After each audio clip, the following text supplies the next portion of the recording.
Assalomu alaykum va rahmatullohi hammaga. Bugun sizlarga Xudo xolasa Centrify EMS ya'ni Education Management System platformamizni, ya'ni soddaroq qilib aytadigan bo'lsak, ta'limni boshqarish platformasini demosini ko'rsatmoqchiman. Uning uchun biz centrify.uz saytiga kirishimiz kerak.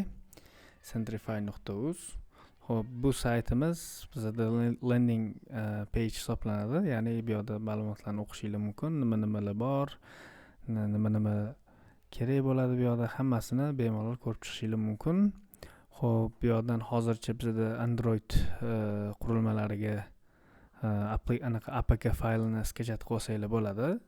Buni bossanglar, yaqinda Xudo xolasa iOS ya'ni Android iPhone'ga ham chiqaramiz nasib. Xo'p, nima qilamiz? Birinchi o'rinda bu yerda kirish tugmasini bosamiz. Bu bizani app.centrify.uz ga olib kiradi. Xo'p, bu yerdan biz admin paneliga o'tishimiz kerak bo'ladi. Xo'p, admin panel bu yerda bizda demo accountlar bor. Xo'p, yozaman. 90lik 017 42 90. Xo'p. Bu yerga masalan admin 1 2 3 yozishim mumkin. Sign in qilaman. Xo'p, mana ko'rib turganingizdek bizani dashboardga olib kirdi. Xo'p, bu yerda applicationimiz ham saqlanib bo'ldi. Xo'p, soddaroq tushuncha berib o'taman. Centrify bu yerda chap tarafimizda panellar bor, ya'ni sidebar deymiz. Bu yerda boshqaruv paneli, talabalar, o'quvchilar, yangi talabalar, guruhlar, fanlar, dars jadvallari, bildirishnomalari va baholashlar, darajalarni aniqlaydigan testlar, xonalarni boshqaruvi, ota-onalar va guruhlarni tillarini va o'zimiz mana shu saytda sozlamalarini boshqarishingiz mumkin. Xo'p, bu yerda sozlamalarga kiramiz, tizim sozlamalari. Ko'rib turganingizdek, bu yerda bizda o'zbek tili, rus tili, ingliz tili mavjud. Hozir o'zbek tilida turibdi. Buni ingliz tiliga o'tkazishimiz mumkin, rus tiliga o'tkazishimiz mumkin. Ko'rib turganingizdek, juda tez o'zgaradi. Xo'p, ingliz o'zbek tilida turaversin, hammaga qulayroq bo'lishi uchun. Keyin bu yerda mavzu, ya'ni oq fonda ishlatasizlarmi yoki qora fondami, o'zingizlarga moslab to'g'rilab olsanglar bo'ladi. Xo'p, nima qilamiz? Birinchi o'rinda biz nimadan boshlaymiz bu yerda? Ya'ni o'qituvchilarni create qilish, ya'ni o'qituvchilarni yasashdan boshlaymiz birinchi o'rinda. Xo'p, uning uchun biz chap tarafdan o'qituvchilar ro'yxatiga kirib, o'qituvchi qo'shish tugmasini bosishimiz kerak. Bu yerda quyidagi ma'lumotlarni to'ldirish talab qilinadi. Masalan, yozishimiz mumkin. Abdulloh Malikov, xo'p, Chilonzor 7 masalan, keyin telefon nomeri bo'lishi kerak. Xo'p, deylik 90lik 0000000 desak. Xo'p, endi bu yoqqa o'qituvchiga parol berishimiz kerak.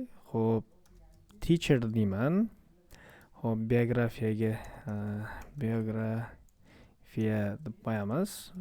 Buni o'zingizlar to'ldirib yuborsanglar bo'ladi. Bu yerda ishga qabul qilingan sanasi, keyin o'qituvchini holati, ya'ni statusi, faol yoki ta'tilda yoki ishdan bo'shatilgan yoki nafaqaga chiqqan degan statuslarimiz bor, ya'ni holatlar bor. Shunaqa holatlarga qo'shib qo'yishinglar mumkin. Xo'p, keyin bu yerda mutaxassisligi, masalan, ingliz tilidan, matematikadan, masalan, tarixdan bo'lishi mumkin. Keyin guruh, bu yerda guruh hozircha yo'q. Guruh create qilmaganmiz, ya'ni yaratmaganmiz, yasamaganmiz. Paka shunaqa qo'shib tursak ham bo'ladi. Xo'p, yangi o'qituvchini yaratish bosamiz. Xo'p, ko'rib turganingizdek, yangi o'qituvchi qo'shildi bu yoqqa. Keyingi qiladigan ishimiz til. Kiramiz, tillar topilmadi deyapti, til qo'shamiz. Bu til nimaga ishlatiladi desanglar, masalan, ingliz tilini rus o'quvchilariga o'rgatish mumkin. Guruhi tillari bemalol shu yerda boshqarsanglar bo'ladi. Masalan, men yozaman o'zbek tili yaratamiz, yaratildi. Ana endi nima qilamiz? Biz fanlarga qo'shishimiz kerak. Qanaqa fanlar bor bizda? Xo'p, yozaman bu yoqqa ingliz tili. Xo'p, English deb qo'yamiz. Daraja ixtiyoriy, xohlasak kiritasizlar, xohlasanglar kiritmaysizlar. Men kiritaman. Hozir bu yerda masalan beginner deb qo'ysam, tavsif berishimiz mumkin. Ya'ni bu ham ixtiyoriy. Bu fan boshlang'ich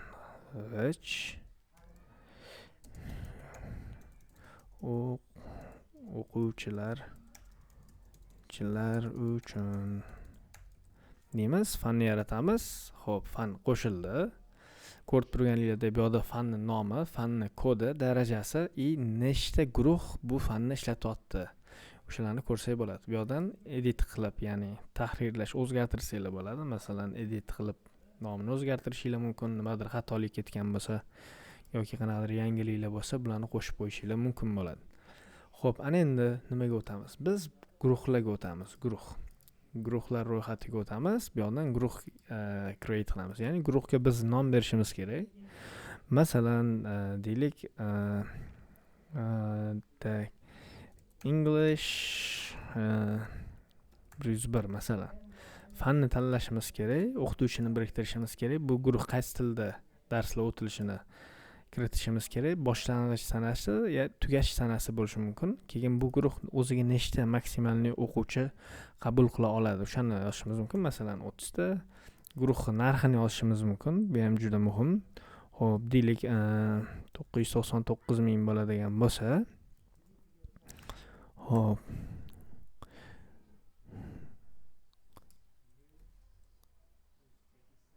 o'sha yerda noto'g'ri yozib qo'ydim. Tak, deylik 500 ming deylik. 500 ming, 5 ming, 50 ming, 500 ming bo'ldi. Xo'p, bu yerda guruh holatini belgilashimiz mumkin. Faol yoki rejalashtirilgan, bekor qilingan, yopilgan, yakunlangan. Mana shuncha holatlar bor guruhlarimizda. Xo'p, deylik buni xo'p rejalashtirilgan guruh deymiz. Tavsif yozishimiz kerak. This group is designed for beginners masalan. Ya'ni beginnerlar uchun nima deydi? Beginnerlar uchun moslashtirilgan guruh deymiz. Dars jadvali bu yerda har kuni bo'lishi mumkin, tog' kunlari, juft kunlari bo'lishi mumkin. Xo'p, bu yerda deylik tog' kunlari deymizmi? Tog' kunlari deylik, guruh yasaymiz. Guruh qo'shildi, ko'rib turganingizdek. Xo'p, ana endi nimalarni ko'rsak bo'ladi bu guruhdan. Xo'p, guruh nomiga bosadigan bo'lsak, bu bizani guruhlarni detaliga, ya'ni ko'proq ma'lumotlari bor o'sha details deymiz. Uzr, ozgina ingliz tiliga ketib qoldi. Xo'p, bu yerda guruh haqida ma'lumotlar bor. Guruh haqida ma'lumot, guruhda o'qituvchisi, dars jadvali, davom etyapti bu yerda. Xo'p, bu yerda umumiy ma'lumotlarda o'quvchilar, davomat. Xo'p, keyin yakunlanishi. Xo'p, bu yerda guruhni tavsifi, keyin baholar, hali baholarimiz yo'q. Bu yerda o'quvchilar hali bo'm-bo'sh, davomat bo'm-bo'sh, baholashlar hali bo'm-bo'sh, dars jadvali bo'm-bo'sh. Xo'p, shu ma'lumotlarni ko'rsak bo'ladi. Xo'p, o'qituvchilarga o'tamiz. O'qituvchini ismiga bosadigan bo'lsak, bu o'qituvchini profilini ochib beradi sizlarga, ya'ni telefon raqam, mutaxassisliklari, ishga qabul qilingan sanasi, nechta guruhi bor, uni statuslari, dars jadvallari, o'quvchilari, ko'nikmalari, biografiyasi va hokazo. Bu yerda bildirishnomalar, ya'ni qanaqadir bildirishnoma jo'natadigan bo'lsak, bu yoqqa kelib tushadi o'qituvchiga. Xo'p, bu yerda yana nimalar bor bizda? Endi nimadan boshlaymiz? Ana endi student, ya'ni talabani ro'yxatdan o'tkazishdan boshlaymiz. Ro'yxatdan o'tkazamiz. Xo'p, bu yerda yozamiz. Tak. Student deb ketaman. Student test deymiz. Test familiyaga yozib qo'yaylik. Test manzili. Xo'p, Yunusobod. Xo'p, tug'ilgan sanasini belgilaymiz. Xo'p, tug'ilgan sanasi bunaqa qilib belgilasak ham bo'ladi aytgancha. 2010 deylik. Tavakkal bosib tashladim. Bu favqulodda aloqa, ya'ni o'quvchiga xudo ko'rsatmasin nimadir bo'lib qoladigan bo'lsa, favqulodda kimga murojaat qilish kerak degan joyi. Bunga masalan telefon nomeri berib ketsak bo'ladi. Masalan, Keyin bu yoqda o'quvchini o'zini telefon nomeri, masalan, yozishimiz mumkin 90li 1 2 3 4 5 6 7. Men taxminan yozib tashladim. Bunga parol berishimiz kerak o'quvchiga. Xo'p, masalan, student deb ketaman hozir. Xo'p, ana endi izoh qoldirishimiz kerak. Qanaqa izoh qoldiramiz? Xo'p, bu yoqda masalan o'quvchiga qanaqadir spesifik, ya'ni o'sha qanaqadir bir holat bo'lib qolsa, o'sha o'quvchiga qanaqadir izoh kerak bo'ladigan bo'lsa, o'sha izohlarni yozib qoldirsangiz bo'ladi. Xo'p, masalan bu yoqqa 3 ta nuqta qo'yib ketaman. O'zingiz xohlagan paytingiz buni o'zgartirishingiz mumkin. Ro'yxatga olingan sanasi, holati, qaysi guruhlar. Bu yoqda bir nechta guruh bo'lishi mumkin. Bir nechta guruhga bir vaqtda o'zida biriktirsangiz bo'ladi. Hozir mana English 101 guruhiga birlashtiramiz. Qo'shish knopkasini bosaman, ko'rib turganingizdek qo'shildi. O'quvchini ustiga bosadigan bo'lsam, bu yoqda o'quvchini profil ma'lumotlari ko'rinadi. Telefon nomeri, manzili, favqulodda aloqa, ID'si, ota-onalari bo'lsa, ota-onalari ko'rinadi. Bu yoqda o'ng qo'limizda o'quvchini guruhlari, davomati, ota-onalari, ota-onani qo'shsak bo'ladi bu yoqdan. Keyin uni boyaga haligi qo'shgan izohimiz. Xo'p, orqaga qaytamiz. Ana endi nimaga o'tamiz bu yoqdan? O'quvchiga o'tamiz. Bu yoqda o'quvchilar ro'yxati, bu o'qituvchilar ro'yxati, talabalar ro'yxati. Bu yoqdan ota-onalarga bosishimiz mumkin. Xo'p, bu yoqda ota-onani qo'shishimiz mumkin. Ya'ni ota-onaning ismi, masalan, xo'p, manzilini yozamiz. Bu yoqda Chilonzor, telefon raqam yozamiz. Tak, 91lik 0000000 masalan. Parent deb ketaman, ota-onaga, ya'ni parol. Bu yoqda qarindoshligini belgilashimiz kerak, ya'ni otami, onami, bu farqi yo'q. Hozir ota deb belgilaymiz. Qo'shamiz, mana qo'shildi. Ko'rib turganingizdek, bu ko'rishga o'zgardi qo'shishdan. Mana ko'rib turganingizdek, bu yoqda Faxriddin, Fazir, tasdiqlangan telefon nomeri, tahrirlash, bu yoqdan tahrirlasak bo'ladi. Yoki yana bitta ota-ona qo'shsak bo'ladi. Xo'p, bitta o'quvchida bir nechta ota-ona yoki qarindoshlarini qo'shishinglar mumkin. Uning uchun sizlar bu yoqqa o'tib qidirishinglarga to'g'ri keladi. Masalan, bosib qo'shishimiz mumkin. Hozirgi holatda qo'sha olmaymiz. Nimaga? Chunki bu ota-ona o'zi avvaldan biriktirilgan bu o'quvchiga, shuning uchun buni qo'shishimiz shart emas. Shuning uchun chiqib ketaman. Xo'p, ana endi ikkinchi anaqaga funksiyasiga o'tamiz. Bu yoqda dars jadvaliga o'tamiz. Bu yoqda dars jadvali ko'rinishi shunaqa. Xo'p, kalendar view deyiladi, ya'ni kalendar ko'rinishda ko'rsanglar bo'ladi, haftalik yoki ro'yxat ko'rinishda ko'rsanglar bo'ladi. Xo'p, hozircha bizda hech qanaqa dars jadvallari yo'q. Bularni qo'shishga harakat qilamiz. Buning uchun dars jadvalini yaratishni bosaman. Bu yoqdan guruh tanlayman. Hafta kunlarini tanlaymiz.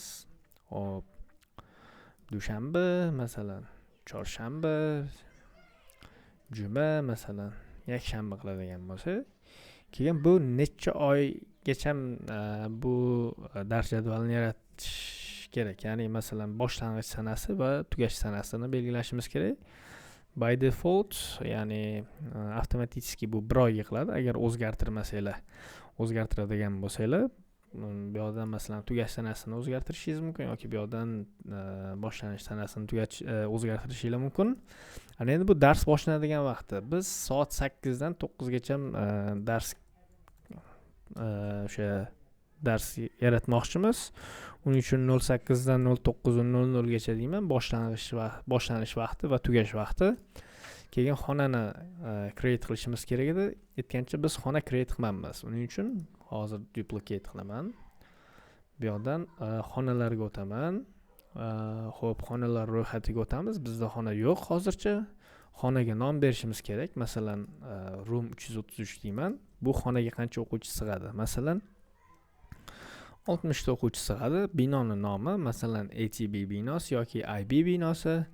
Qavat, masalan, birinchi qavat. Jihozlar, bu yoqda qanaqa jihozlar bor? Masalan, Wi-Fi, konditsioner, smart board, speaker bo'lishi mumkin, proyektor bo'lishi mumkin va hokazo. Shularni belgilab xonani yaratib qo'ysak bo'ladi.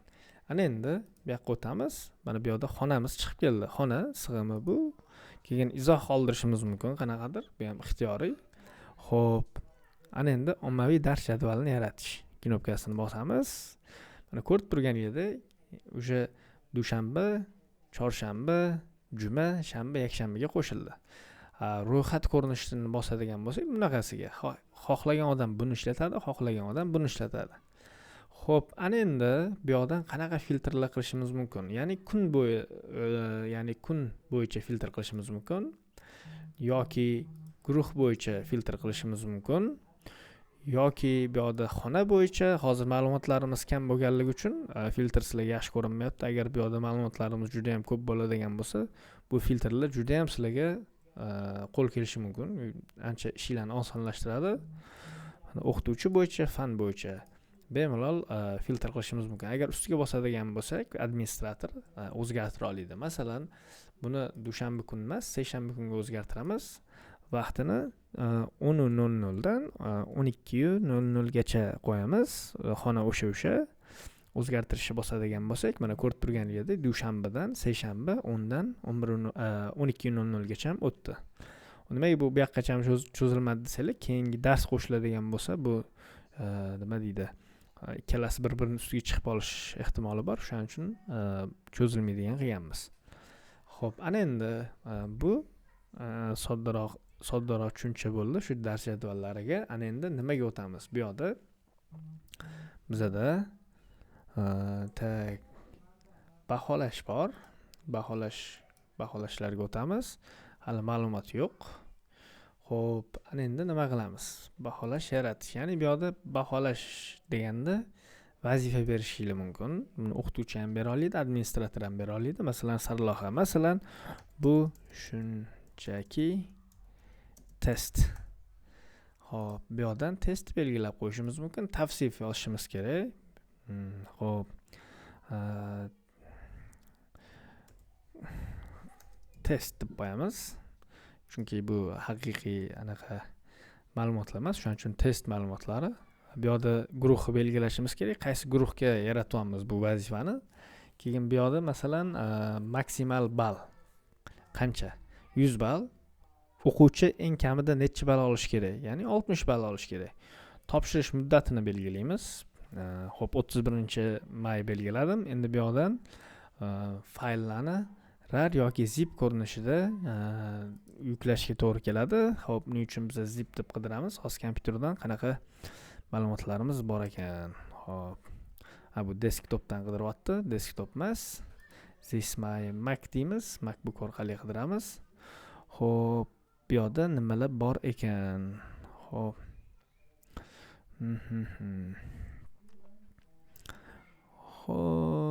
Xo'sh. Deylik, kichkinaroq narsa olmoqchi edim. Uning uchun list ko'rinishiga o'tkazamiz. Joyi kichkinaroq bo'lsin. Xo'p, buni olamiz. Keyin baholash yaratish bosamiz. Bu serverga ma'lumotlarni yukladi. Mana ko'rib turganingizdek, o'sha bu yoqda tasklar, ya'ni o'sha assessment deymizmi, baholash deymizmi, o'zingizga yuklatildi. Tushunib olishingiz mumkin. Xo'p, men asosan assessment deyman, chunki bizda buni shu assessment deb o'rganganmiz. Xo'p, bu yoqda sarlavhasi, turi, qaysi guruhga berilganligi, maksimal balli va o'tish balli, keyin topshirish muddati berilgan. Xo'p, bu yoqda amallarda nimalar bor? Natijalarni ko'rsangiz bo'ladi yoki o'zlashtirishlarni ko'rsangiz bo'ladi yoki edit qilsangiz yoki o'chirib tashlasangiz bo'ladi. Xo'p, natijalarni ko'radigan bo'lsak, hozir bizda umuman natija yo'q, chunki hech qaysi o'quvchi topshirmagan. Keyin bu yoqda o'zlashtirishlar, bu yoqda ham shunaqa ma'lumot yo'q, chunki buni keyingi videoda ko'rsataman, chunki o'quvchi o'zini akkauntidan kirib bemalol o'sha vazifani ko'rib, o'qib, topshirish mumkin. Keyin o'qituvchi keyin baholash imkoniyatiga ega bo'ladi. Hozir birorta o'quvchi yo'qligi uchun bu yoqda hozir buni ko'rsata olmayman sizlarga. Xo'p, ana endi nimalar bor? Bu yoqda ota-onalarga o'tib, ota-onalarni o'sha ro'yxatini ko'rishimiz mumkin, bemalol o'zgartirishimiz mumkin.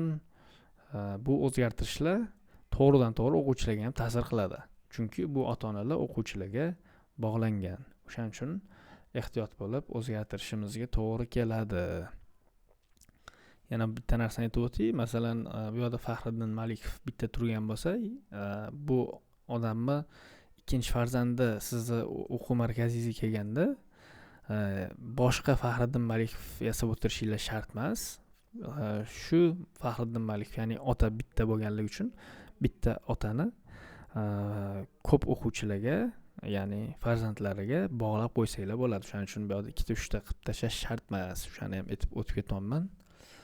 Xo'p, bu birinchi video edi. Endi xudo xolasa keyingi videoda ota-onalar, o'quvchilar, ustozlar qanaqa qilib o'sha platformadan foydalanishini yo'riqnomasini ko'rib chiqamiz sizlar bilan birgalikda. Hammaga rahmat, sog' bo'linglar, salomat bo'linglar.